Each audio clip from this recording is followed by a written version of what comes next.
Sometimes the people who are supposed to love you unconditionally are the first ones to throw you away. My name is Brittany, and this is the story of how my own father declared me dead to him over a business deal, and how I made sure he became dead to everyone who mattered in his world. I'd love to know which corner of the globe you're watching from, and if this story speaks to you, make sure to subscribe. Tomorrow's video is one you absolutely can't miss. The marble floors of the Whitmore estate gleamed under the crystal chandelier as I adjusted my navy Armani blazer one last time. Today was supposed to be the day I officially joined the family empire. At 24, I had graduated summa cum laude from Wharton with my MBA, completed internships at Goldman Sachs and McKinsey, and turned down six-figure offers from Fortune 500 companies. All for this moment, to take my rightful place at Whitmore Holdings. "Brittany, sweetheart, you look absolutely radiant," my stepmother Caroline cooed as she glided down the grand staircase in her signature Chanel suit. Her smile was as perfectly crafted as her weekly Botox appointments. "Your father is so proud of you today." I smiled back, though something in her tone felt rehearsed. Caroline had married my father when I was 15, 3 years after my mother died in that car accident. She brought along her daughter Madison, who was 2 years younger than me but had somehow always managed to be Daddy's little princess. "Where is Dad?" I asked, checking my Cartier watch, a graduation gift from him just 6 months ago. "He's in his study with the Pemberton Group representatives. You know how important this merger is to him." Caroline's perfectly manicured fingers traced the banister as she descended. "Madison is already in there, actually? She's been such a help with the preliminary negotiations." My stomach dropped. Madison? In the business meeting? She had dropped out of community college after one semester to pursue her influencer career, and had never shown any interest in the family business beyond the monthly allowance it provided for her shopping sprees.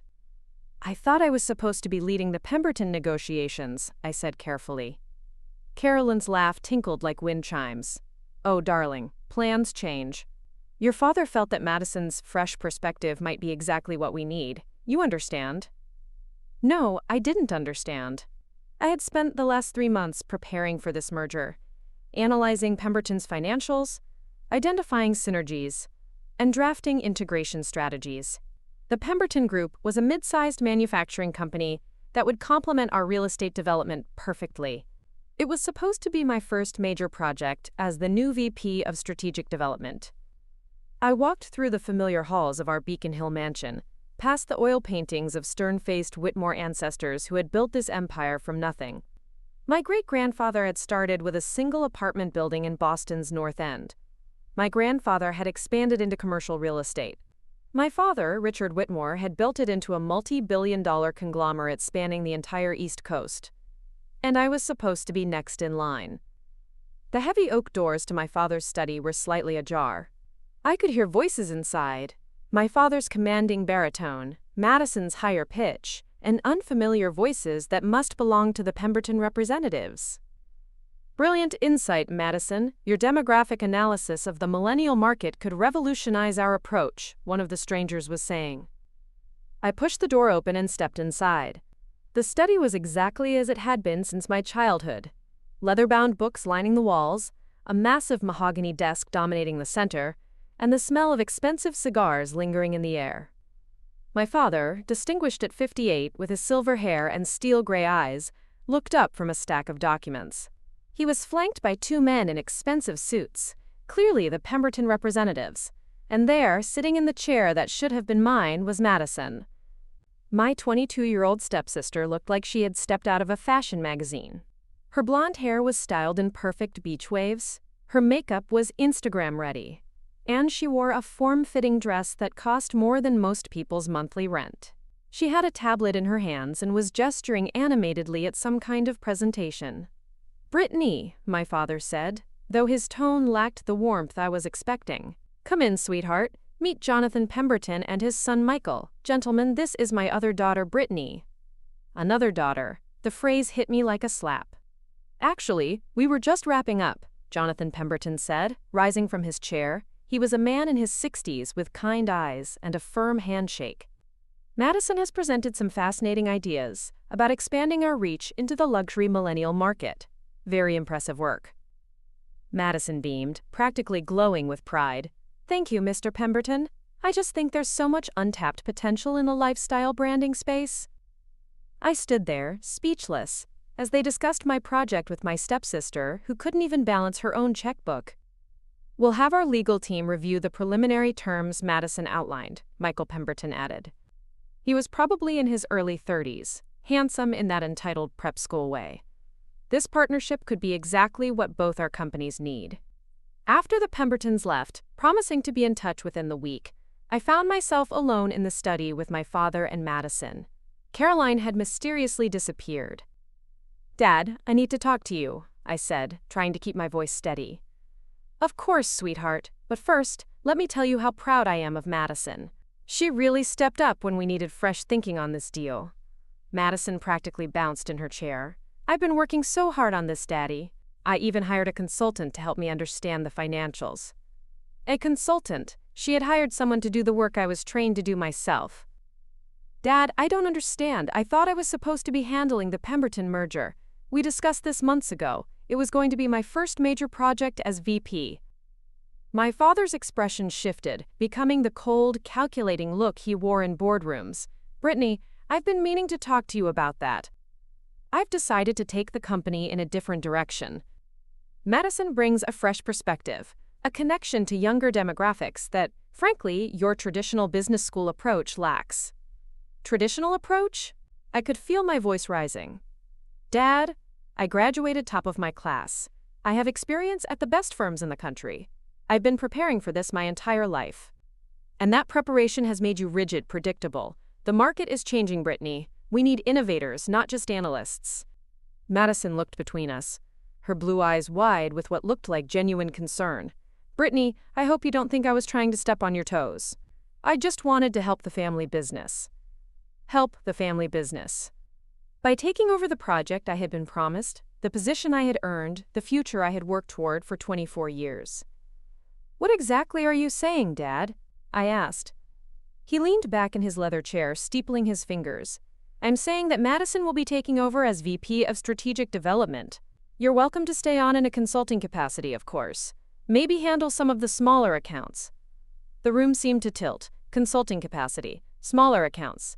After everything I had done, everything I had sacrificed, everything I had achieved, he was offering me scraps. You're giving my position to Madison? I said slowly. I'm giving the position to the person best suited for it, he replied coolly. Madison has vision. She understands the modern market in ways that your textbook education simply can't match. I looked at Madison, who had the decency to look uncomfortable. But she didn't say anything. She didn't protest or suggest that maybe we could work together.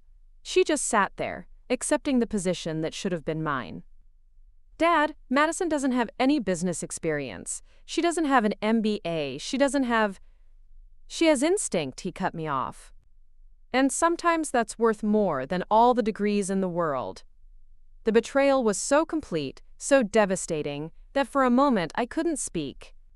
This man who had raised me, who had taught me about business from the time I could walk, who had encouraged my education and ambitions, he was throwing it all away for his stepdaughter's fresh perspective. I can't believe you're doing this, I whispered. Brittany, you're being dramatic. This is business. Everyone should understand that it's not personal. Not personal. He was destroying my career, my future, my entire identity, and it wasn't personal. You know what? I stood up, my hands shaking with anger.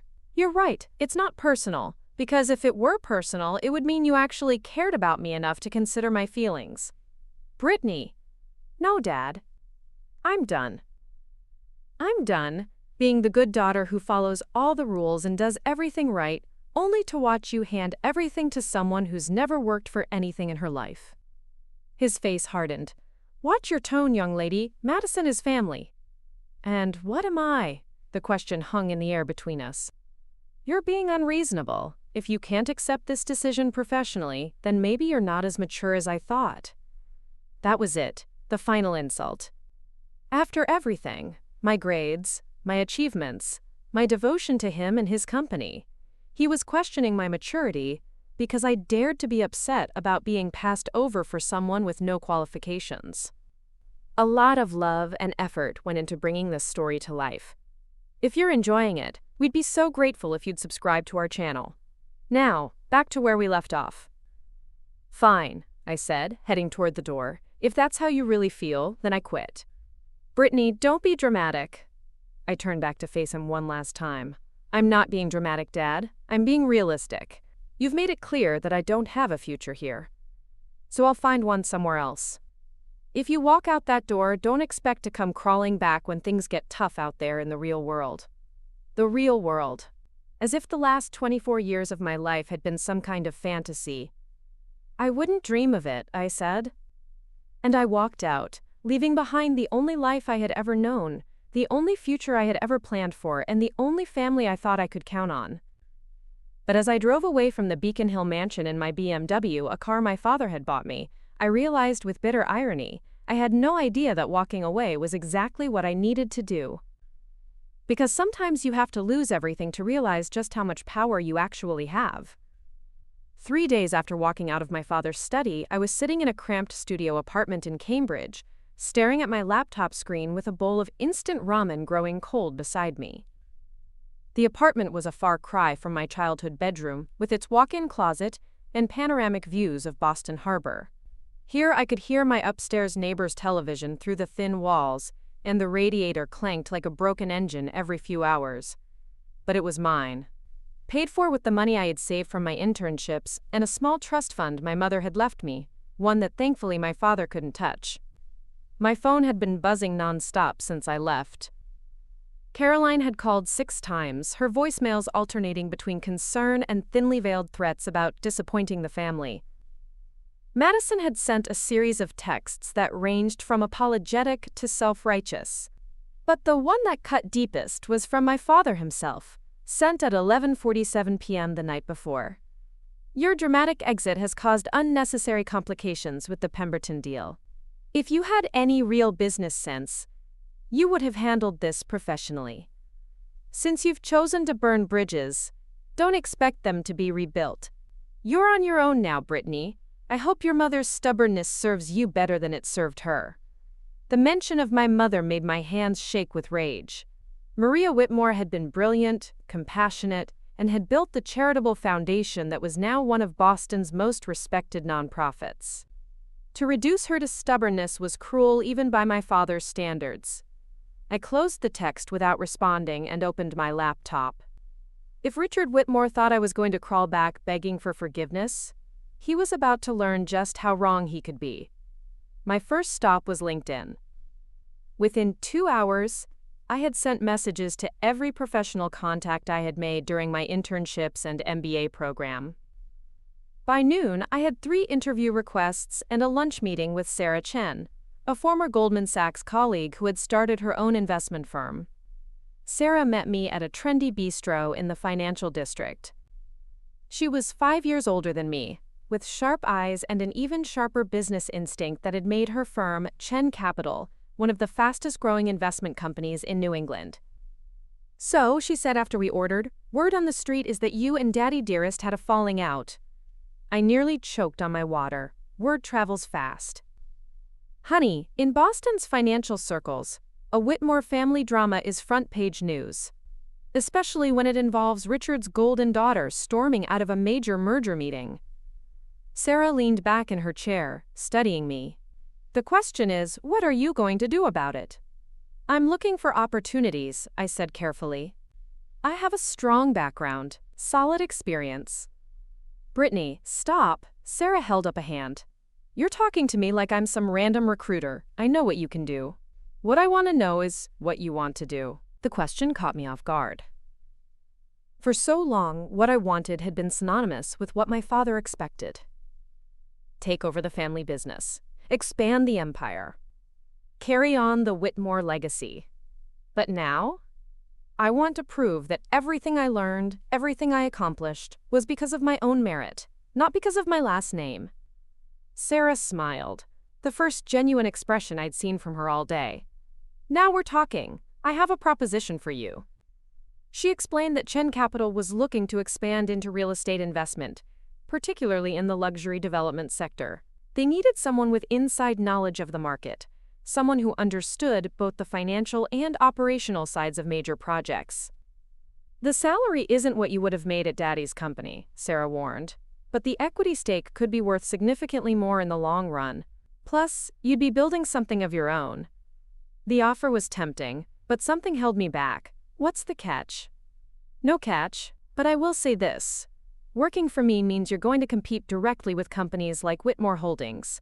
Can you handle going up against your father in business?" The question sent a chill through me, followed immediately by a surge of determination. "I think I can manage that." "Good, because our first target acquisition is a property portfolio that Whitmore Holdings has been circling for months. If we move fast, we can outbid them." I started at Chen Capital the following Monday. The office was nothing like the marble and mahogany fortress where I'd grown up visiting my father.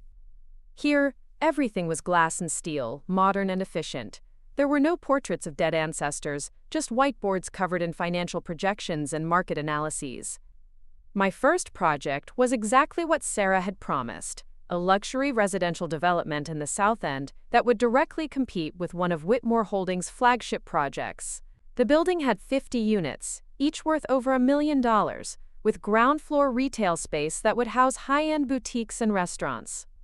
As I dove into the financials, I realized something that made my blood run cold. The numbers didn't add up for Whitmore Holdings. They were overextended on at least 3 major projects, carrying more debt than their cash flow could support. My father was taking massive risks, betting everything on the success of developments that were months behind schedule. It was exactly the kind of aggressive expansion that had destroyed companies twice Whitmore Holdings' size. "Sarah," I said, walking into her office with a stack of documents, "we need to talk." I spread the papers across her desk, public financial records, building permits, loan documents that were matters of public record. "Whitmore Holdings is in trouble, big trouble." Sarah studied the documents, her expression growing more serious with each page. "These debt ratios are insane. How is he maintaining liquidity?" "He's not. Look at these construction loans. He's been rolling them over for 6 months, paying interest only. And these cash flow projections assume 100% occupancy within 30 days of completion on all 3 buildings simultaneously. That's impossible in this market." "Exactly. He's one major setback away from defaulting on everything." Sarah leaned back in her chair, a slow smile spreading across her face. "You know what this means, don't you?" I knew exactly what it meant. It meant that my father, who had dismissed me as inexperienced and rigid, had made exactly the kind of rookie mistakes that any first-year MBA student would have caught. "It means we have leverage," I said. Over the next few weeks, I threw myself into market research with an intensity that surprised even me. I analyzed every property in Whitmore Holdings' portfolio, every loan, every partnership deal. I studied the construction timelines, the permit processes, and the zoning regulations. I became an expert on my father's business in ways I never had been when I actually worked there. And what I found was even worse than I had initially thought. The Pemberton Group merger that Madison was supposedly handling, it was falling apart.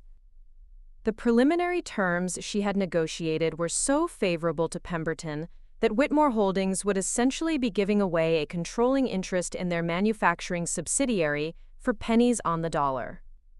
The luxury millennial market she had been so excited about, it was already oversaturated, with 3 major competitors launching similar projects in the same time frame. Most damaging of all, she had somehow agreed to personal guarantees on construction loans that put not just the company at risk, but my father's personal assets as well, including the Beacon Hill mansion. I called an emergency meeting with Sarah and the rest of Chen Capital's partners. "Gentlemen," I said, standing at the head of the conference table with my presentation loaded and ready, "I'm about to show you how we can acquire one of Boston's largest real estate development companies for approximately 30 cents on the dollar." The room went silent. "Whitmore Holdings will be insolvent within 6 months," I continued. "Their cash reserves are exhausted, their credit lines are maxed out, and they have personal guarantees that will force a liquidation of assets to satisfy creditors." One of the partners, James Morrison, leaned forward. "Brittany, this is your father's company we're talking about." "No," I said, meeting his gaze steadily. "This is a business opportunity. And if we don't take it, someone else will. Sarah nodded slowly. What do you need? Access to capital and a good bankruptcy attorney. When Whitmore Holdings defaults, and they will default, we need to be positioned as the primary creditor with first rights to their asset portfolio. How can you be so sure they'll default? I clicked to the next slide of my presentation, because I know exactly when and how it's going to happen. And I know because I'm going to be the one to trigger it. The room was completely silent now. There's a clause in their primary construction loan agreement, I explained. If any single project experiences a delay of more than 90 days, or if occupancy rates fall below 85% within 6 months of completion, the lender can call in the entire loan amount immediately. James whistled low. That would bankrupt them overnight. Exactly. And I happen to know that the Harborview project is already 45 days behind schedule due to permit issues that Madison failed to anticipate.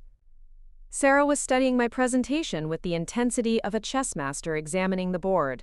This is brilliant, Brittany, but are you sure you want to do this? Once we pull this trigger, there's no going back. I thought about my father's text message, about his dismissal of everything I had worked for, about the way he had looked at me in that study, like I was nothing more than an inconvenience. He told me I was on my own, I said, so I'm taking him at his word. What Richard Whitmore didn't know was that being on my own was exactly where I was most dangerous. Because when you have nothing left to lose, you're free to do whatever it takes to win. And I was about to show him just how much his dramatic daughter had learned about the real world. The plan required precision timing and absolute discretion. For the next month, I operated like a financial spy, using every contact and resource I had built during my years in business school and internships. The irony wasn't lost on me. All those networking events my father had encouraged me to attend, all those relationships he'd helped me cultivate, were now weapons I could use against him. My first move was reaching out to Kevin Martinez, a former Wharton classmate who now worked as a building inspector for the city of Boston. We met for coffee at a small cafe in Jamaica Plain, far from the financial district where either of us might be recognized. Brittany Whitmore, he said with a grin as I approached his table, I heard through the grapevine that you left Daddy's empire. Finally ready to make it on your own? Kevin had always been direct, sometimes brutally so. It's what made him good at his job. He couldn't be bought or intimidated, which had earned him a reputation as one of the most thorough inspectors in the city. Something like that, I said, sliding into the seat across from him. I need to ask you about the Harborview project. His expression immediately became guarded. That's Whitmore Holdings, isn't it? I can't discuss ongoing inspections, Brittany, you know that. I'm not asking you to break any rules, Kevin. I just need to understand the permitting process for mixed-use developments in the Seaport District. We talked for an hour about building codes, environmental impact assessments, and the labyrinthine approval process that every major construction project had to navigate. Kevin didn't tell me anything that wasn't public record, but he didn't need to. I could read between the lines. The Harborview project was in serious trouble. The environmental assessment had revealed soil contamination that would require extensive remediation. The traffic impact study had identified congestion issues that would require infrastructure improvements the city wasn't prepared to fund. And the Historical Preservation Committee had flagged potential artifacts that could halt construction entirely. Any one of these issues could delay the project by months. All three together meant Harborview was a disaster waiting to happen. Kevin, I said as we prepared to leave, hypothetically, if someone wanted to expedite the resolution of these issues, what would be the fastest path forward? He studied me carefully. Hypothetically, they'd need someone who understands every department involved, knows which bureaucrats to talk to, and has the political connections to push things through. Someone like a city planning consultant who's worked on similar projects. Has anyone come to mind? Patricia Donnelly. She runs Donnelly Development Consulting. If anyone can navigate this mess, it's her. But she's expensive, and she only works with clients she trusts. That afternoon, I called Patricia Donnelly's office. Her secretary informed me that Ms. Donnelly was booked solid for the next 3 months, but I could leave a message. Instead, I did something that would have made my business school professors proud. I did my homework. Patricia Donnelly, 58, had been navigating Boston's development politics for over 2 decades. She had shepherded more major projects through the approval process than anyone else in the city. She was also, according to public records, a major donor to the same children's hospital charity that my mother's foundation had supported. I spent the evening crafting an email that had nothing to do with business and everything to do with showing Patricia that I understood what mattered to her. I told her about my mother's work with the children's hospital, about the scholarship fund we had established for underprivileged kids interested in business, and about my own volunteer work during college. She called me the next morning. "Ms. Whitmore," her voice was crisp and professional, "I understand you're interested in development consulting services." "I am, but I'd like to meet in person to discuss the scope of what I need." We met at her office in Back Bay, a converted brownstone filled with architectural drawings and city planning maps. Patricia was exactly what I expected, silver-haired, impeccably dressed, with the kind of presence that commanded respect in rooms full of powerful men. "I'll be frank with you, Ms. Whitmore," she said after I'd explained my situation. "Your father's project is a train wreck. The environmental issues alone will take 6 months to resolve, assuming everything goes perfectly. And in my experience, nothing ever goes perfectly. What if I told you I wasn't interested in helping Whitmore Holdings succeed?" Her eyebrows rose slightly. "I'd say that sounds like a family matter that I don't want to get involved in." "This isn't personal, Ms. Donnelly. This is business. I represent investors who believe that the Harborview site has tremendous potential, but only if it's developed by a company with the resources and expertise to handle the regulatory challenges." I opened my briefcase and pulled out a folder containing Chen Capital's credentials, our financial backing, and a preliminary development proposal that was significantly more environmentally conscious than my father's plans. Patricia studied the documents carefully. "This is impressive work. You're proposing to buy the site?" "We're proposing to be ready when the current developer inevitably defaults on their construction loans, which, based on my analysis of their financial position and the regulatory hurdles they're facing, should happen within 90 days. And you want me to help ensure that timeline? I want you to provide expert consulting on the regulatory requirements that any developer would need to meet. Nothing unethical, nothing that isn't already required by law. Just a thorough, professional analysis of what it actually takes to get a project like this approved." Patricia leaned back in her chair, a small smile playing at the corners of her mouth. "You know, your mother would be proud of you. She always said that the best business deals were the ones where everyone won, except the people who thought they could cut corners." Over the next 2 weeks, Patricia's analysis proved everything I had suspected. The Harborview project would require an additional $15 million in remediation and infrastructure costs that Whitmore Holdings hadn't budgeted for. The permitting delays would push the completion date back by at least 8 months, and the historical preservation issues could potentially shut down construction entirely until a full archaeological survey was completed. While this was happening, I was also gathering intelligence from another source, someone much closer to home. Jessica Park had been my father's executive assistant for 5 years. She was smart, efficient, and criminally underpaid, a combination that made her very interested when I suggested we meet for drinks. "I shouldn't be talking to you," Jessica said as we sat in a dimly lit wine bar in Brookline, far from anywhere we might encounter someone from the financial district. "You're not talking to me as Richard Whitmore's daughter," I said. "You're talking to me as someone who might be able to offer you a better opportunity." I had done my research on Jessica too. She had an MBA from Suffolk University that she had earned while working full-time. She spoke 3 languages fluently. She had been managing my father's calendar, his correspondence, and many of his business relationships with the skill of someone who should have been a VP herself. "What kind of opportunity?" she asked cautiously. "Chen Capital is expanding rapidly. We need someone who understands high-level executive support. Someone who can manage complex client relationships and confidential business development. The salary would be double what you're making now, plus equity participation." Jessica nearly choked on her wine. "Double?" "Plus benefits, vacation time, and a boss who actually recognizes talent when he sees it." We talked for 2 hours. Jessica told me about the chaos behind the scenes at Whitmore Holdings. The missed deadlines, the cost overruns, the increasingly frantic meetings where my father yelled at everyone and blamed them for problems that stemmed from his own poor planning. She told me about Madison's complete inability to understand even basic financial concepts, and how Caroline was pressuring my father to give Madison even more responsibility, despite her obvious incompetence.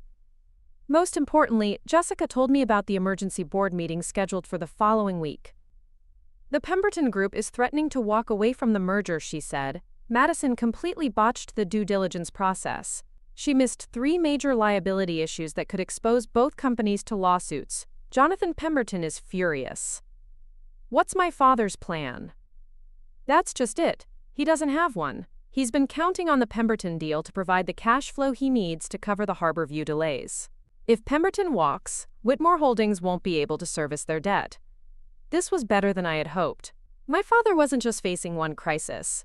He was facing multiple crises simultaneously, all caused by the same arrogance and poor judgment that had led him to dismiss me in the first place. Jessica, I said carefully, when you give your 2 weeks' notice, I want you to be very professional about it. Don't mention anything about our conversation or your new position until after you've started at Chen Capital. Of course. But Brittany, can I ask you something? Sure. Are you doing this because you want to hurt your father, or because you want to succeed? It was a fair question, and one I had been asking myself every day since I walked out of his study. The honest answer was that it was both. I wanted to prove that his dismissal of me had been the biggest mistake of his business career. But I also wanted something more than revenge. I wanted to build something better than what he had built. I wanted to show that success didn't require stepping on people or dismissing their contributions. I wanted to prove that ethical business practices weren't just morally superior, they were more profitable in the long run. I'm doing this because someone needs to, I said finally. My father built his empire by taking advantage of people who trusted him, employees who were underpaid, partners who were squeezed out, competitors who were crushed by tactics that bordered on illegal. It's time for that to end. Jessica raised her wine glass. To new beginnings. To new beginnings, I agreed. But as I drove home that night, I knew that what was beginning for me would be the end for Richard Whitmore. And for the first time since that horrible day in his study, I felt completely at peace with that outcome. The hunter had become the hunted, and he didn't even know it yet. The Pemberton merger officially collapsed on a Tuesday morning in October. I was sitting in Chen Capital's conference room, reviewing acquisition targets with Sarah and the partners, when my phone buzzed with a news alert from the Boston Business Journal. Whitmore Holdings Pemberton deal falls through. Stocks tumble. Sarah glanced at the notification on my phone. Right on schedule, she said quietly. But this was just the beginning. While the business press was focused on the failed merger, I was already 3 moves ahead, watching the dominoes I had carefully arranged begin to fall. The first domino was Harborview's environmental assessment. Patricia Donnelly's thorough analysis had identified contamination levels that were worse than initially reported. The Massachusetts Department of Environmental Protection was now requiring a full remediation plan before any construction could resume. Cost: $12 million. Timeline: 6 months minimum. The second domino was the archaeological survey. Patricia had flagged the site's proximity to a colonial-era shipyard, which meant the Historical Commission was now mandating a full archaeological assessment. Any artifacts discovered could halt construction indefinitely. Even if nothing was found, the survey would take 3 months and cost another $2 million. The third domino was the traffic impact study. The city planning department had rejected Whitmore Holdings' initial assessment as woefully inadequate, and was requiring a comprehensive analysis of how the development would affect downtown traffic patterns. Without this approval, the project couldn't move forward. Timeline: 4 months. Cost: $1.5 million. Each of these requirements was completely legitimate and would have been necessary eventually. But by ensuring they all happened simultaneously, and by making sure the city departments involved understood the full scope of what was required, I had effectively strangled Harborview in red tape. My father, however, was not going down without a fight. "Ms. Chen," the receptionist's voice came through the intercom, "there's a Richard Whitmore here to see Ms. Brittany. He doesn't have an appointment." I felt my stomach drop. In the 2 months since I'd left Whitmore Holdings, my father and I hadn't spoken once. For him to show up at Chen Capital unannounced meant he was either desperate or furious. Possibly both. Send him to conference room B, I told Sarah. This should be interesting. Richard Whitmore entered the conference room like he owned it, which had always been his way. Even in crisis, he projected authority and confidence. His silver hair was perfectly styled, his custom suit showed no wrinkles, and his handshake was as firm as ever. But I could see the tension around his eyes, the slight tightness in his jaw that I remembered from my childhood when business deals went wrong. "Hello, Brittany. You look well. Dad, this is unexpected." He took a seat across from me at the polished conference table, the same kind of power play he used in business negotiations. "I think we need to have a conversation." "About what?" "About whatever game you think you're playing." I kept my expression neutral, though my heart was racing. "I'm not sure what you mean." "Don't!" His voice was sharp. "I know you're behind the regulatory delays on Harbor View." Kevin Martinez suddenly became very thorough in his inspections after you had coffee with him.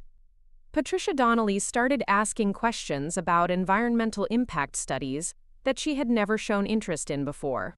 And now my executive assistant, who I trained and promoted, just gave her notice to work for your new firm.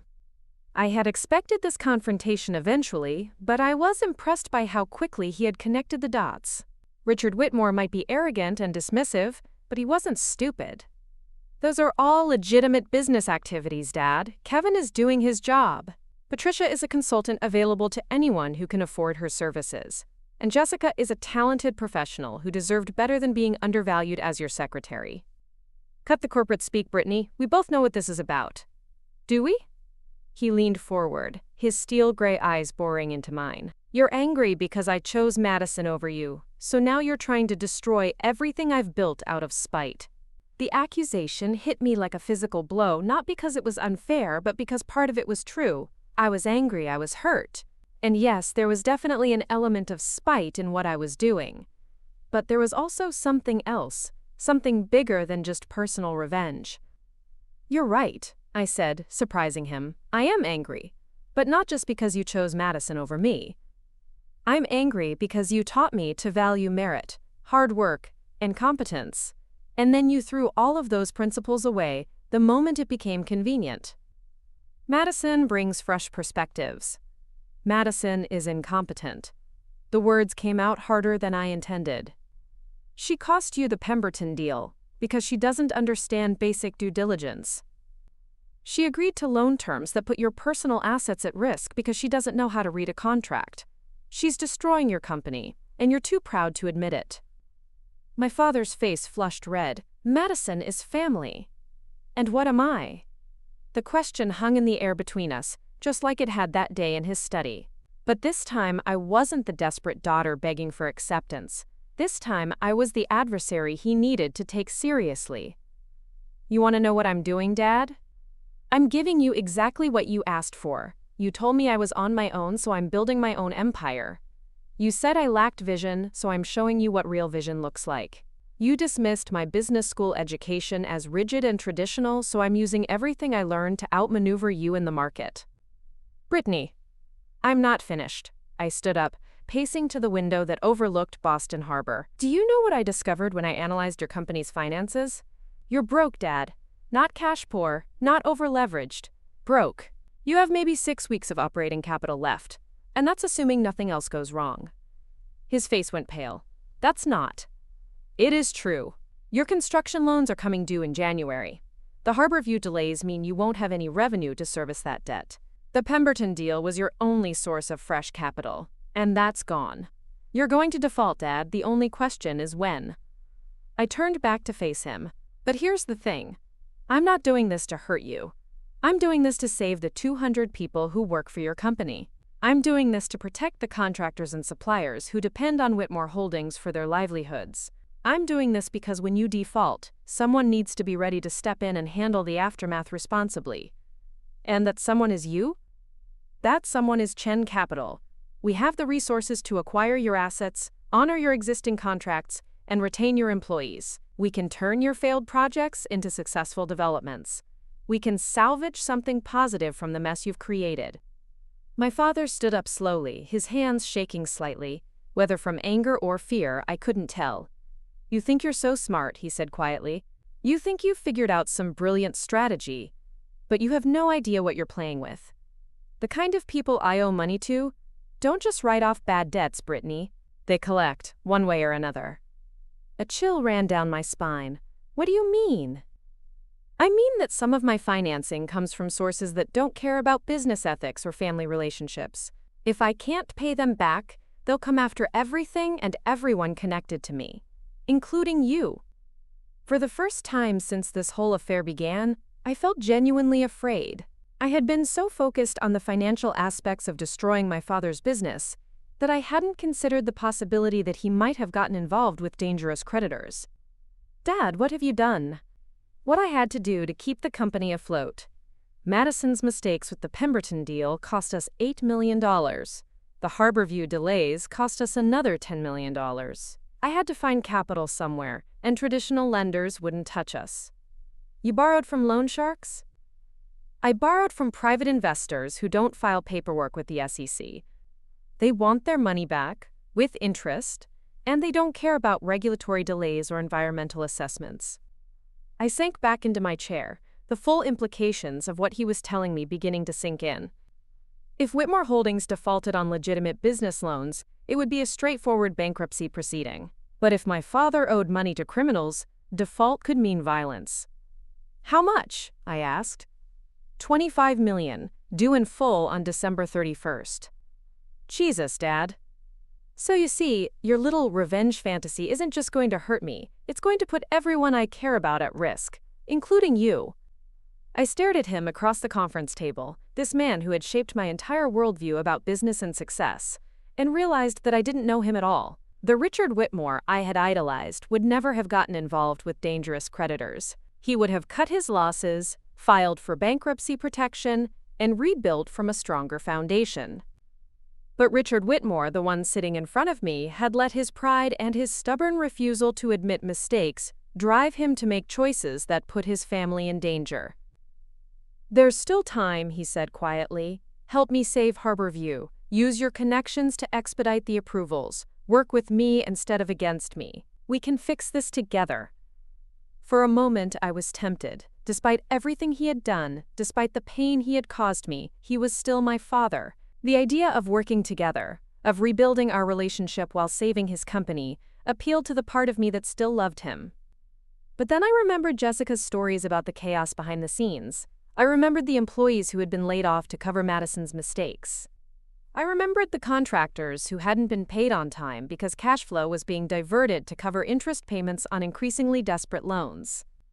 And I remembered the look in his eyes when he had dismissed me in favor of his incompetent stepdaughter. "I'm sorry, Dad," I said, "but the time for working together was 3 months ago.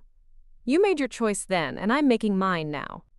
He stood up and walked toward the door, then paused and turned back to me. "I hope you can live with the consequences of what you're doing, Brittany. Because once this starts, there's no stopping it." After he left, I sat alone in the conference room for a long time, staring out at the harbor and trying to process what I had just learned. The stakes had just gotten much higher than I had anticipated.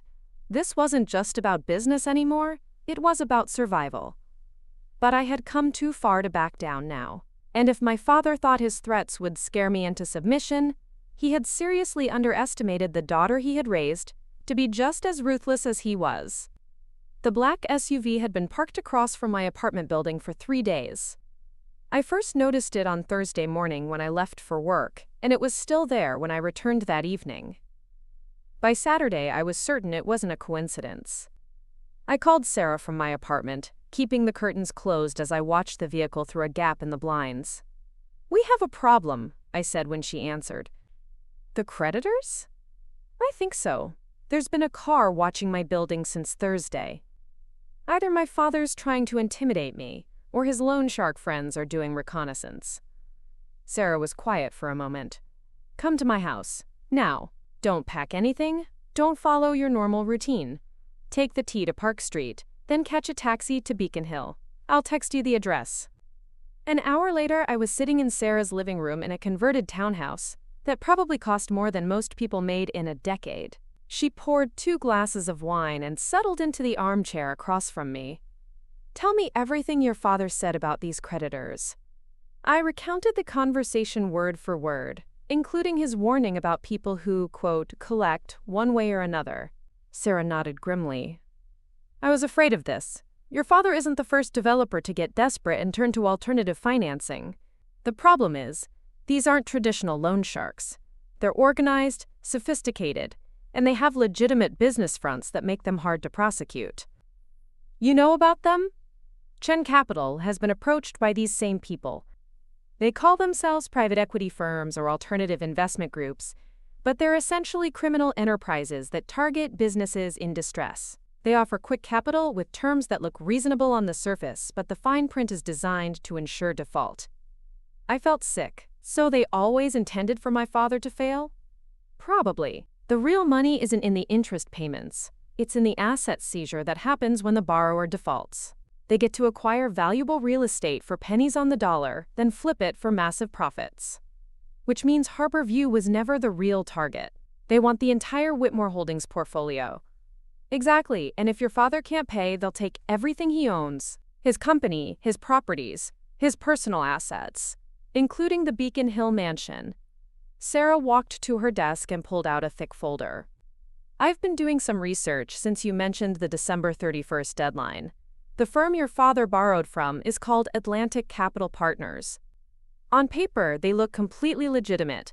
Offices in Boston and New York, well-dressed executives, glossy marketing materials.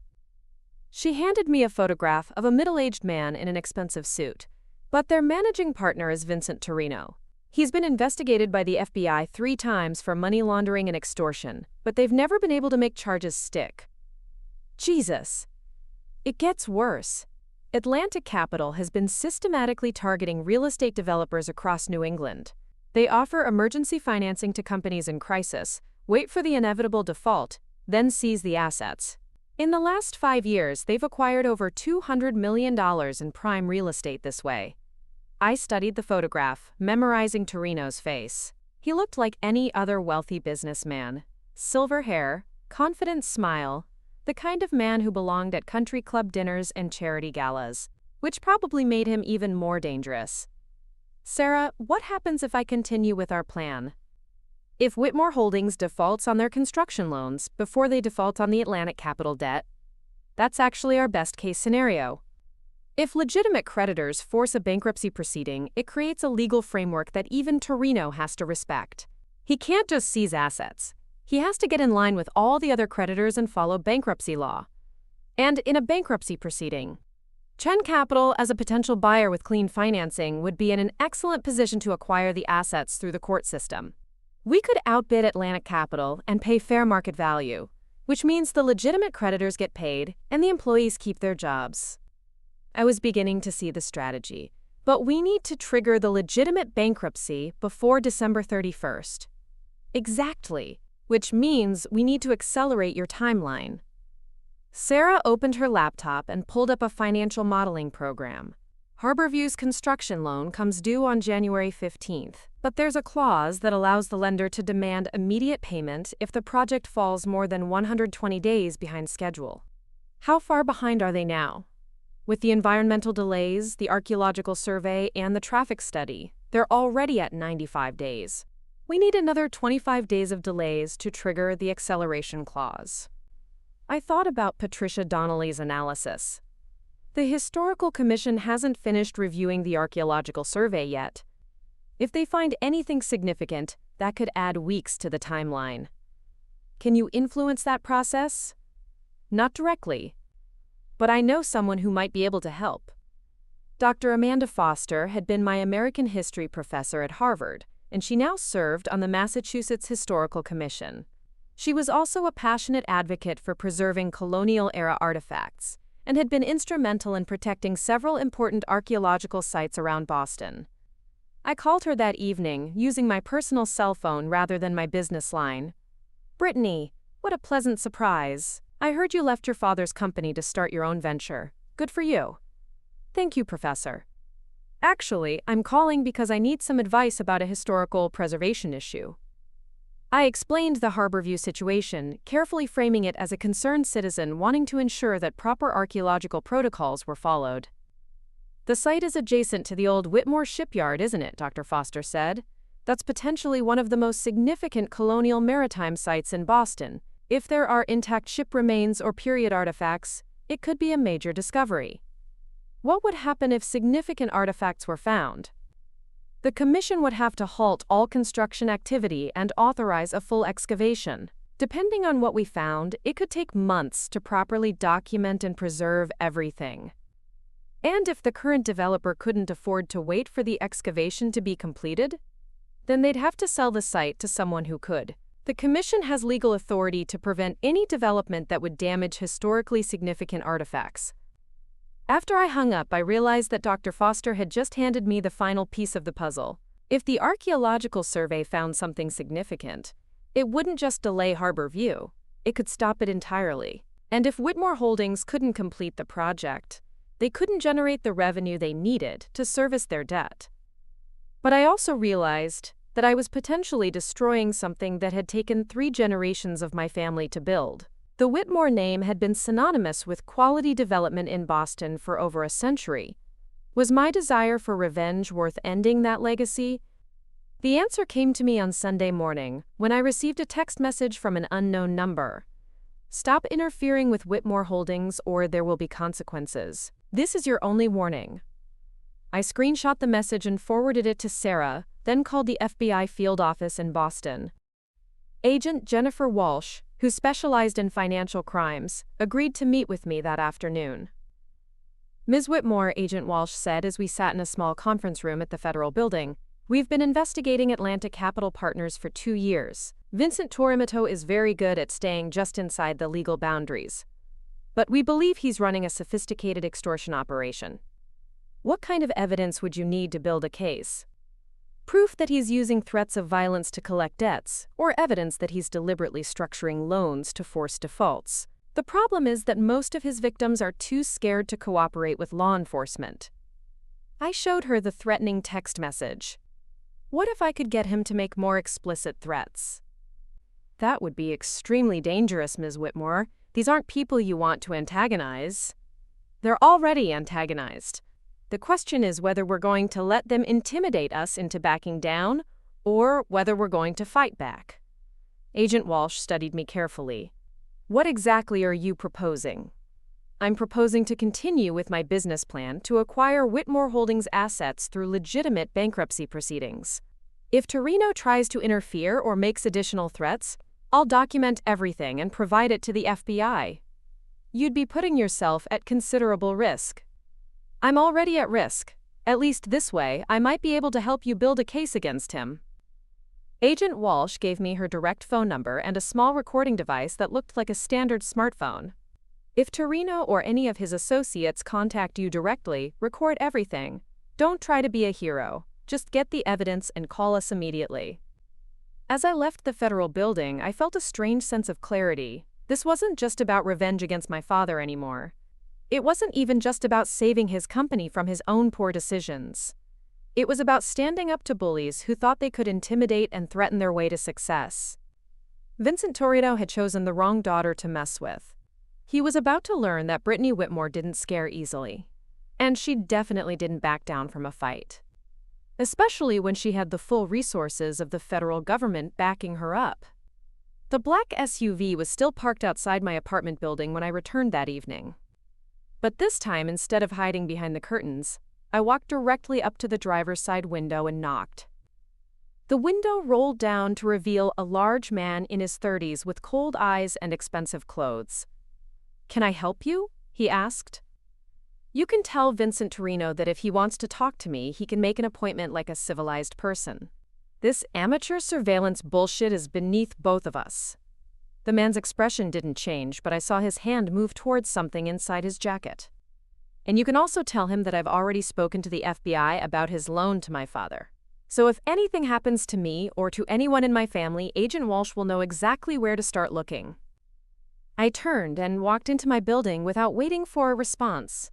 My hands were shaking as I climbed the stairs to my apartment, but I felt more empowered than I had in months. The war was officially on. The call came at 6:47 a.m. on a Tuesday in November. I was in my kitchen, making coffee and reviewing Patricia Donnelly's latest report on Harborview's regulatory status, when my phone buzzed with Dr. Foster's name on the display. "Brittany, you need to get down to the Harborview site immediately. We've found something extraordinary." I was there within 30 minutes, still wearing my jogging clothes and sneakers. The construction site had been transformed overnight into what looked like an archaeological dig. White tents dotted the excavation area, graduate students in dirty clothes carefully brushed soil from mysterious objects, and Dr. Foster stood in the center of it all with an expression of barely contained excitement. "What did you find?" I asked. "The remains of the merchant vessel Sarah Elizabeth," she said, her voice filled with academic wonder. "She was commissioned in 1748 and lost in a storm in 1752. We thought she had been destroyed, but she must have been driven into the harbor and settled in the mud. The anaerobic conditions preserved everything: the hull, the cargo, even organic materials like rope and leather." I stared at the partially excavated ship remains. The wooden ribs of the vessel curved up from the earth like the skeleton of some prehistoric beast. Even to my untrained eye, it was clearly a significant discovery. "How long will the excavation take?" "Minimum of 6 months, possibly longer. This is one of the most complete colonial-era merchant vessels ever discovered in North America. We'll need to document every plank, catalog every artifact, and preserve everything according to federal guidelines." 6 months. Harborview was now officially dead in the water, literally and figuratively. Dr. Foster continued. "The Massachusetts Historical Commission issued an emergency preservation order this morning. All construction activity on the site is suspended indefinitely. The current property owner will need to work with us to ensure the site's protection, or they'll face federal charges for destruction of historically significant artifacts." I pulled out my phone and called Sarah. "It's over," I said when she answered. "Harborview just became a historical monument." "The ship?" "Sarah Elizabeth. Dr. Foster says it's one of the most significant maritime archaeological discoveries in New England history." Sarah was quiet for a moment. "That puts Whitmore Holdings in immediate default on their construction loan. The project can't be completed, which means they can't generate revenue, which means they can't service their debt."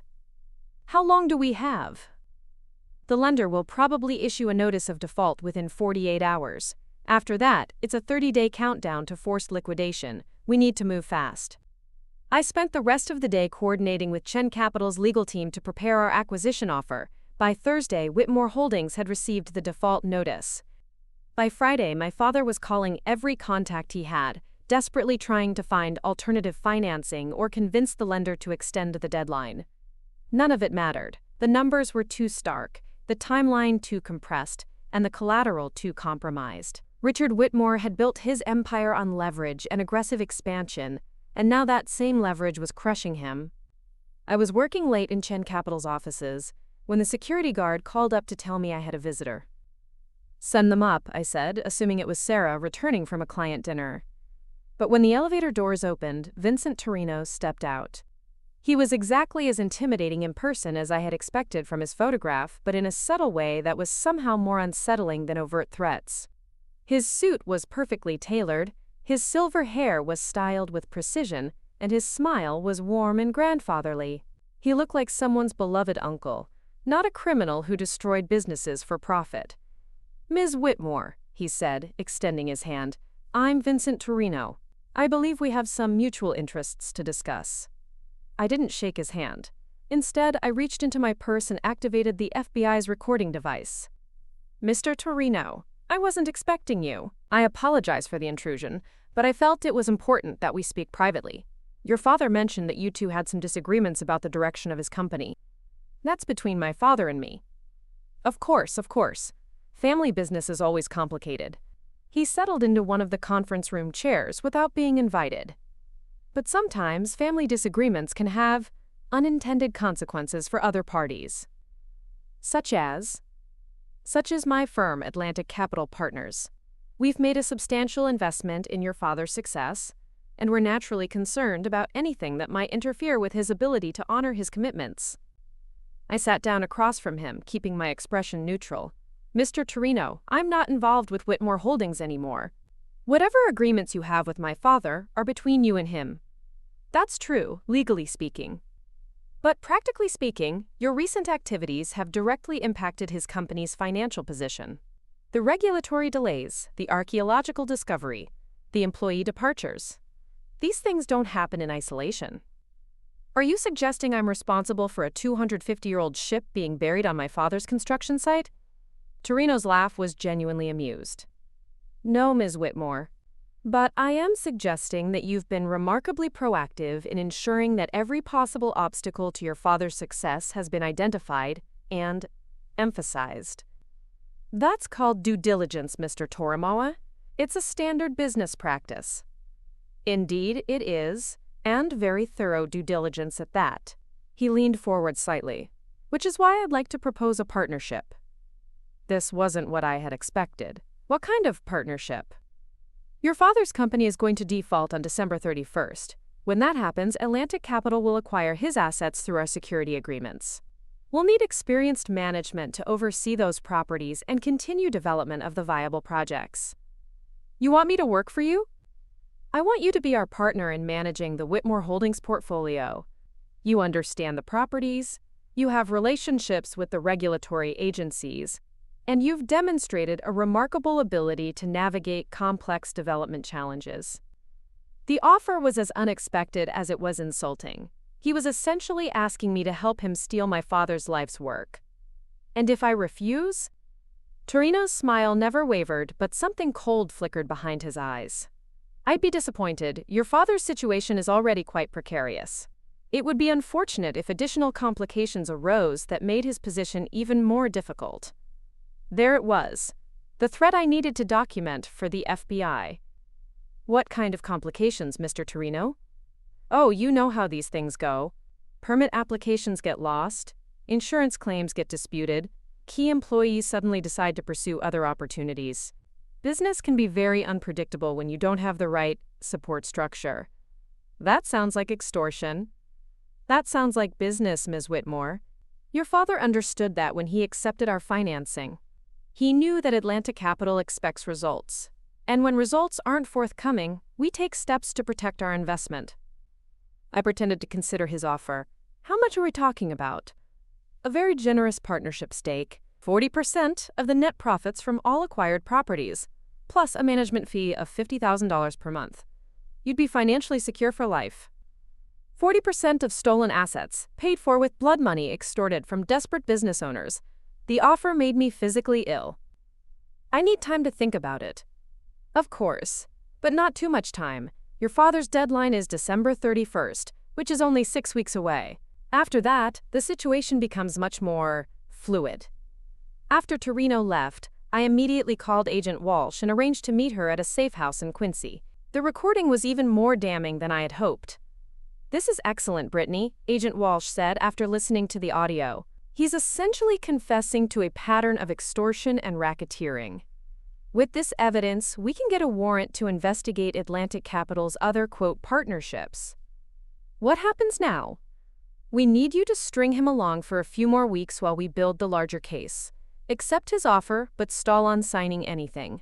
Meanwhile, we'll be gathering evidence on his other victims. What about my father's company? That's where it gets complicated. We can't interfere with legitimate bankruptcy proceedings, but we can ensure that when Atlantic Capital tries to seize the assets, we're ready to freeze their accounts and arrest their principals. I drove home that night thinking about the conversation with Torino. In trying to co-opt me into his criminal enterprise, he had made a fundamental miscalculation. He had assumed that my conflict with my father meant I would be willing to profit from his destruction. But Richard Whitmore, for all his faults, was still my father. And while I wanted him to face the consequences of his arrogance and poor judgment, I didn't want him to be victimized by criminals. The irony wasn't lost on me. In trying to destroy my father's business empire, I had inadvertently positioned myself to save him from something much worse than bankruptcy. My phone buzzed with a text message from an unknown number. Looking forward to our partnership, VT. I screenshot the message and forwarded it to Agent Walsh, then typed back, "Still considering. Need more details about the transition timeline." Vincent Torino thought he was recruiting an ally in his war against my father. What he had actually done was give me all the evidence I needed to destroy him completely. The student was about to become the teacher, and class was almost in session. December 30th, 2024. Less than 24 hours before Vincent Torino expected to collect $25 million from my father, or seize everything Richard Whitmore had spent his lifetime building. I stood in the lobby of the Federal Building in Boston, watching through the glass doors as FBI agents in tactical gear loaded into unmarked vans. Agent Walsh approached me with a bulletproof vest and a grim expression. "Are you sure you want to do this, Brittany? We have enough evidence to arrest Torino without putting you in harm's way." "I need to be there," I said, strapping on the vest. "He's expecting to meet with me to finalize our partnership. If I'm not there, he'll know something's wrong and might run." The plan was elegant in its simplicity. Torino had arranged to meet me at Atlantic Capital's offices at 2 p.m. to sign the partnership agreement and discuss the transition of Whitmore Holdings' assets. What he didn't know was that the FBI had been monitoring his communications for weeks, documenting his extortion of other business owners and building a comprehensive racketeering case. At 1:45 p.m., I walked into the sleek downtown office building where Atlantic Capital occupied the entire 15th floor. The lobby was all marble and chrome, designed to project success and legitimacy. It would have been convincing if I hadn't known that the money funding this facade came from destroyed businesses and ruined families. Torino's secretary, a nervous woman in her 50s who probably had no idea what her boss really did for a living, escorted me to his corner office. The view of Boston Harbor was spectacular, which seemed appropriate given that his criminal empire was about to sink just as completely as the Sarah Elizabeth. "Brittany!" Torino stood up from behind his massive desk, arms outstretched in greeting. "I'm so pleased you decided to join our organization. This is going to be a very profitable partnership for both of us." "I hope so, Mr. Torino. I've reviewed the terms you proposed, and I have some questions." Of course. Please sit down. Can I get you anything? Coffee? Water?" I sat in the leather chair across from his desk, the FBI's recording device capturing every word. "I'm fine, thank you. I'd like to understand exactly how you plan to acquire my father's assets." Torino's smile was predatory. "It's quite straightforward, really. When Richard defaults on his loan tomorrow, our security agreements give us immediate ownership of all Whitmore Holdings properties. The Harborview site, the office buildings in Back Bay, the residential developments in Cambridge, everything becomes ours." "What about the other creditors? Don't they have claims on those assets too?" "That's the beauty of our financing structure," he said, pulling out a thick folder of documents. "We've structured our loans to have priority over all other debt. When we foreclose, the other creditors get nothing." He was essentially admitting to fraudulent conveyance and preferential transfer, federal crimes that carried decades in prison. "And the employees? What happens to them?" "We'll keep the essential personnel and eliminate the rest. Your father was always too sentimental about staffing. A leaner operation will be much more profitable." I pretended to study the partnership agreement he handed me. "This looks comprehensive. But I'm curious about something. What happens if other business owners try to interfere with your operations the way I interfered with my father's?" Torino's expression darkened slightly. "We have ways of discouraging interference. Sometimes people need to understand that there are consequences for making poor decisions." "What kind of consequences?" "Oh, accidents happen. Permits get revoked. Key employees receive better offers elsewhere. Business is a rough game, Brittany. Sometimes you have to be willing to play rough to win." Perfect. He had just confessed to witness intimidation, bribery of public officials, and conspiracy to commit extortion. I reached for a pen to sign the partnership agreement, then paused. "Mr. Torino, can I ask you something personal?" "Of course." "How do you sleep at night?" His eyebrows rose. "I'm sorry." "How do you sleep at night knowing that you've destroyed dozens of businesses and ruined hundreds of lives just to make money? How do you look at yourself in the mirror every morning?" The friendly mask finally slipped completely. Torino's face hardened into something cold and dangerous. "I sleep very well, Ms. Whitmore. On silk sheets, in a mansion that cost more than your father's entire net worth." And I look in the mirror every morning and see a man who understands how the world really works. And how's that? There are predators, and there are prey.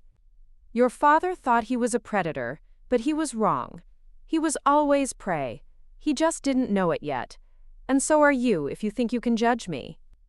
I stood up slowly, leaving the unsigned partnership agreement on his desk. You're right about one thing, Mr. Torino. There are predators and prey in this world. But you made a mistake about which one I am. His eyes narrowed. Sit down, Brittany. We're not finished here. Actually, we are. I pulled out my phone and showed him the recording app that had been running for the entire conversation. Vincent Torino, you're under arrest for racketeering, extortion, wire fraud, and conspiracy. The office doors burst open and FBI agents flooded in, weapons drawn. Agent Walsh read Torino his rights while two other agents handcuffed him. His face had gone completely white. You little bitch, he snarled at me. You have no idea what you've done. My associates don't forgive betrayal. Your associates are being arrested right now, Agent Walsh informed him. We've been monitoring your entire operation for months. It's over, Torino. As they led him away, I felt a surge of satisfaction that was quickly followed by exhaustion. The adrenaline that had sustained me through months of planning and scheming was finally wearing off, leaving me drained and oddly empty. My phone rang. It was my father. Brittany, his voice was hoarse, defeated. I just heard about Torino's arrest on the news. The FBI is saying he was running an extortion ring. Yes, Dad. He was. Were you involved in bringing him down? I looked out Torino's office window at the harbor where my ancestor's ship had been discovered, ending one chapter of the Whitmore legacy and beginning another. I was. There was a long silence on the other end of the line. Why? He asked, finally. After everything that happened between us, why would you help me? Because despite everything you've done, despite how you treated me, you're still my father. And nobody deserves to be victimized by criminals. Another silence. Then, what happens now? Whitmore Holdings is still bankrupt. The construction loans are still in default. That's where it gets interesting, Dad. Chen Capital has prepared a comprehensive acquisition offer for all of your assets. We're proposing to buy the company at fair market value, honor all existing employment contracts, and complete the viable development projects under new management. You want to buy my company? I want to save your employees' jobs and finish what you started, but do it the right way, ethically, sustainably, with proper financial planning and realistic timelines. And what role would I have in all of this? I had been dreading this question because the answer was painful but necessary. None, Dad. You'll be a paid consultant during the transition period, but after that, you're done. The Whitmore name will remain on the buildings, but the company will be run by people who actually know what they're doing. The silence stretched so long I thought he had hung up. I suppose I deserve that, he said finally. You do, but Dad? You also deserve a chance to retire with dignity, spend time with your family, and maybe figure out who you are when you're not trying to build an empire. What about Madison, Caroline? Madison will receive a generous severance package and career counseling to help her find something she's actually qualified for. Caroline can keep living in the Beacon Hill house. It's not part of the business assets, so it's safe from creditors. And you? What do you get out of all this? I thought about that question as I watched the FBI agents finish processing the crime scene. What did I get? Justice? Revenge? Professional satisfaction? I get to prove that you were wrong about me, Dad. I get to show that your daughter, the one you dismissed as rigid and traditional, was capable of outmaneuvering both you and the criminals who tried to destroy you. I get to build something better than what you built, using the principles you taught me before you forgot what they meant.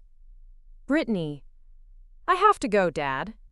The FBI needs my statement, and Chen Capital's board is meeting this afternoon to approve the acquisition. But Dad? Yes? When you told me I was dead to you, you made the biggest mistake of your business career. Because dead people can't hurt you. But I was never dead, Dad. I was just getting started. I hung up and walked out of Atlantic Capital's offices for the last time. In the lobby, I passed the nervous secretary, who was being questioned by FBI agents. She looked up at me with confused, frightened eyes. It's going to be okay, I told her. This company was built on criminal money, but you didn't know that. When you're ready to look for new work, call Chen Capital. We believe in second chances for people who deserve them. 6 months later, I stood in the same harbor where the Sarah Elizabeth had been discovered, watching construction crews break ground on the new Harbor View development. The archaeological site had been carefully preserved and integrated into the design as a public museum and education center. The residential towers were smaller than my father's original plan, but they were profitable, sustainable, and fully pre-sold. Jessica Park, now Chen Capital's Director of Operations, handed me a tablet with the latest financial reports. The Whitmore Holdings acquisition is officially complete, she said. All employees have been retained, all contractor payments are current, and we're projected to finish 15% under budget on all remaining projects. What about my father? He's been spending time at the house on the Cape. Caroline says he's taken up sailing and seems more relaxed than he's been in years. Madison enrolled in a business management program at Boston University. She's apparently quite serious about it. I nodded, feeling a sense of closure that had been eluding me for months. That evening, I found a handwritten letter slipped under my apartment door. The envelope was addressed in my father's familiar handwriting. Brittany, I've spent the last 6 months thinking about what you said, about proving I was wrong about you. The truth is, I was never wrong about your capabilities. I was wrong about my own. You didn't just save me from Torino, you saved me from myself. From the arrogance and pride that made me think I could cut corners and ignore consequences. From the fear that made me choose loyalty over competence. You built something better than what I built, just like you said you would. And you did it using the principles I taught you before I forgot what they meant. I'll never be able to undo the hurt I caused you, or take back the words I said in anger. But I want you to know that I've never been more proud to be your father than I am right now. The Whitmore legacy is in better hands than it ever was with me. Love, Dad. P.S. I heard through Caroline that you're dating that FBI agent who helped with the Torino case. I'd like to meet him sometime if you're willing. I folded the letter carefully and placed it in the box where I kept my mother's jewelry and other family mementos. Some wounds never fully heal, but they can transform into something stronger than they were before. Richard Whitmore had told me I was dead to him, and in trying to prove him wrong, I had discovered something important. I didn't need his approval to succeed. I didn't need his validation to matter. I didn't need his love to be worthy of love. But it was nice to have it anyway. And Vincent Torino? He was sentenced to 25 years in federal prison for racketeering and extortion. His criminal empire was dismantled, his assets were forfeited, and his victims finally received justice. He was truly dead to his creditors now, and to everyone else who mattered. As for me, I was very much alive, and I was just getting started. Looking for more? We've got 2 amazing stories ready for you right on screen. If this one touched you, these are absolutely worth your time. Click to watch them now. And hey, subscribe and hit that bell to never miss our latest uploads.